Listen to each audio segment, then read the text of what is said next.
Al Capone was a popular figure in Chicago throughout the Great Depression, but his star status and connections weren't enough to keep him out of prison.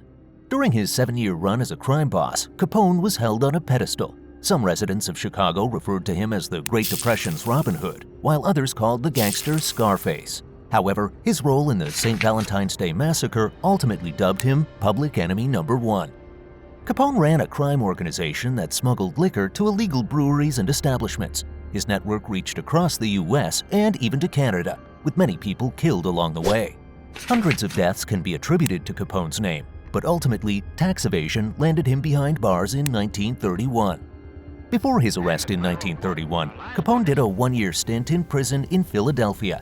He was arrested under charges of having a concealed weapon. A grand jury indicted him and he took a guilty plea under the advice of his attorney. He went to Philadelphia's Eastern State Facility in August 1929 and was released less than a year later in March 1930.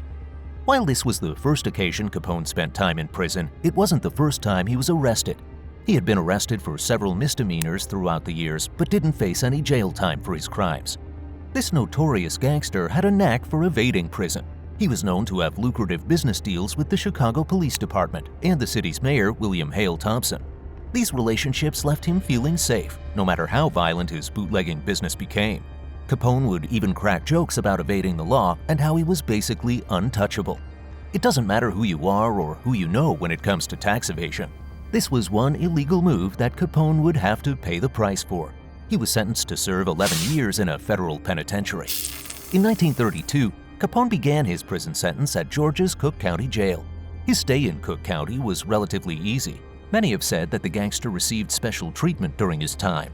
He smuggled in cash and used it to generously tip the guards. He was allowed to have decorative rugs in his cell, smoke cigars, and receive home-cooked meals from his wife. On top of that, it seemed like he got along really well with the prison guards. They would sit and socialize with Capone, like he was an old friend they'd known for years. Capone had permission to have a radio, and the guards would listen to their favorite radio programs with him. It wasn't just the guards that kept Capone entertained. He was also allowed to have visitors come by and spend time with him. People like Lucky Luciano and Dutch Schultz were frequently stopping by to spend time with him. There was always someone around to keep him company. When there wasn't anyone visiting, Capone had the freedom to make phone calls to friends and family. There were also many rumors swirling around at the time about the privileges that Al Capone was allowed to have in jail. His cell was described as a penthouse with a box spring mattress to sleep on. It was believed that he had a vast supply of luxury items. This included custom-made designer suits, silk underwear, high-end paintings, and a typewriter. He was also served holiday meals by a butler. He may not have been allowed to leave at free will, but his time in Cook County Jail was as good as it could be. Capone was well behaved while he was there, and in return, he was treated incredibly well. However, there was something about Al Capone that the public was unaware of at the time.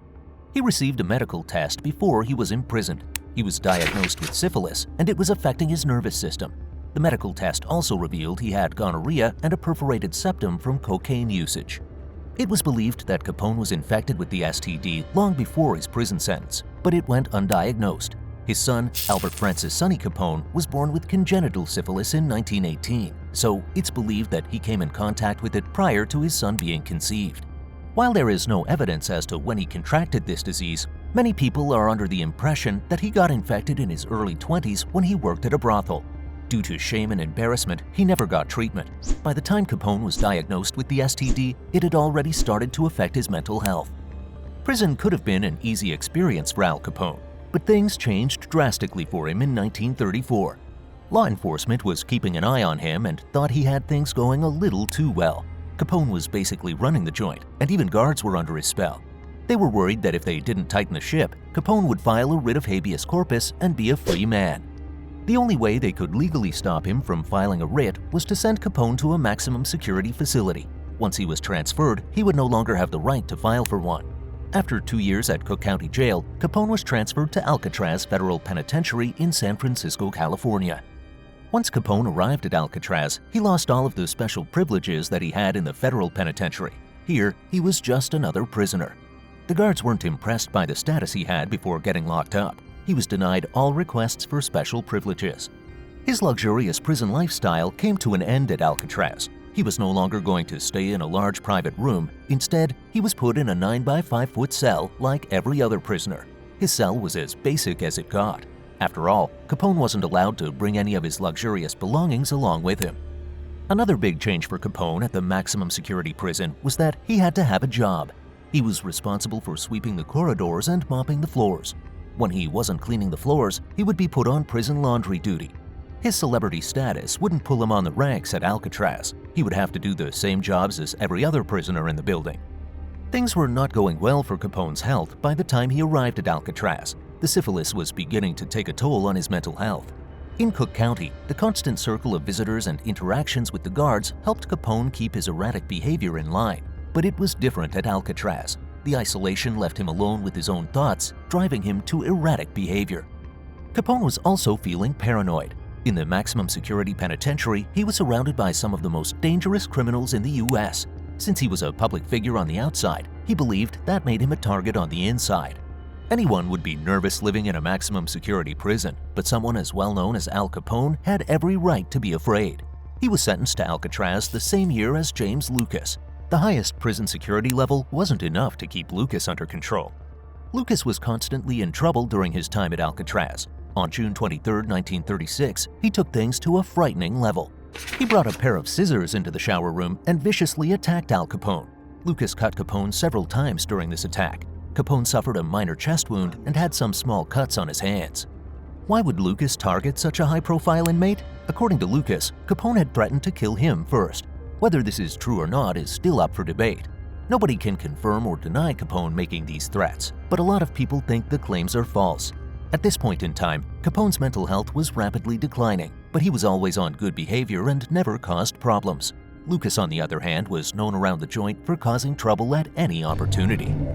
Capone remained calm and under good behavior. One thing about him was that he was very persistent. Even though the guards continued to deny his many requests for special privileges, Capone wasn't going to stop asking. Almost everything he asked for got rejected, but there was one request that the guards felt they could approve. Since Capone had a record of good behavior at the facility, the warden did grant him permission to start a band. It took him a year of begging to earn this privilege. The band was allowed to practice for 20 minutes a day. While it wasn't much, it was enough to keep Capone going. He started a band in the prison called the Rock Islanders. Capone played banjo and the other bandmates rotated, based on who had earned privileges then. Another notorious gangster, George Machine Gun Kelly, often played drums in his band. Eventually, the band performed for the other inmates every Sunday night. Capone penned a letter to his son in which he talks about his experience playing music in prison. He mentioned that he started playing on the tenor guitar, then learned how to play the tenor banjo. At the time of writing the letter, he mentioned that he was currently playing the mandola.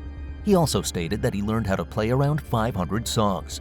When it comes to how Al Capone was treated in Alcatraz Federal Penitentiary, it was no different than any other inmate. His reputation didn't get him any special privileges. On the same note, he wasn't treated poorly because of it either. While Capone wasn't allotted any privileges, there was one rule surrounding him that worked out in his benefit. Capone was never to get beaten or put in the prison's dungeon. The reason why all stemmed down to politics. Capone had a strong political influence everywhere he went. Most fellow prisoners knew better than to mess with him because of the power he had. No one wanted to get on his bad side. In Capone's letter to his son, he mentioned what his daily routine was like in prison. Every morning, he would spend time in the yard. This is where he would stay busy and participate in activities. He would spend time playing games like checkers and dominoes. He would also enjoy physical games like baseball, handball, and throwing horseshoes. It was the ordinary experience of an inmate that stays out of trouble. Capone also used prison as an opportunity to catch up on his education. He was expelled from school in 7th grade after he hit a teacher. He never went back to school, but he used the prison's library to educate himself. Most of the books he read were educational and focused on self-improvement. He read books that educated him on the proper use of the English language. He also spent many hours reading books that focused on teaching music and gardening. A 1932 best-selling book, Life Begins at 40 by Walter B. Pitkin, became a fast favorite book of Capone's. It was believed he enjoyed this book because he was imprisoned in his 30s, and the stories gave him something to look forward to for when he was released in the future. Unfortunately, Capone's health had gotten to the point where his syphilis was untreatable. His health was declining, and he was beginning to have erratic outbursts. The prison doctors attempted an experimental treatment as a last resort. They injected him with malaria virus to raise his body temperature high enough to kill the syphilis. The treatment didn't work, and it almost killed him. They tried it a second time, but had the same results. He was beginning to show signs of unusual behavior, and prison guards were worried about his state of well-being. Although the prison was very hot, Capone would wear a jacket and gloves in his cell. He would also avidly talk about owning a factory that didn't exist. When his mental health first started to spiral, he would talk about things like how he could single-handedly end the Great Depression. But as it got worse, he would make claims about speaking with God. One of the final straws was when the once model inmate got into a feces-throwing fight with another inmate.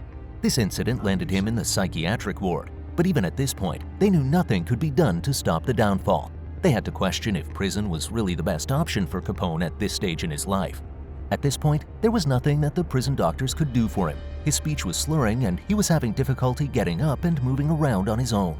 They believed keeping him in prison wasn't the best option for his health. It was also believed that he wasn't mentally capable of living a free life once he got paroled. Capone ended up being released in November 1939 after serving 7 years behind bars. Once he was released, Capone was taken to Baltimore Union Memorial Hospital for treatment. While they were unable to find a cure for him, Capone was grateful for their efforts.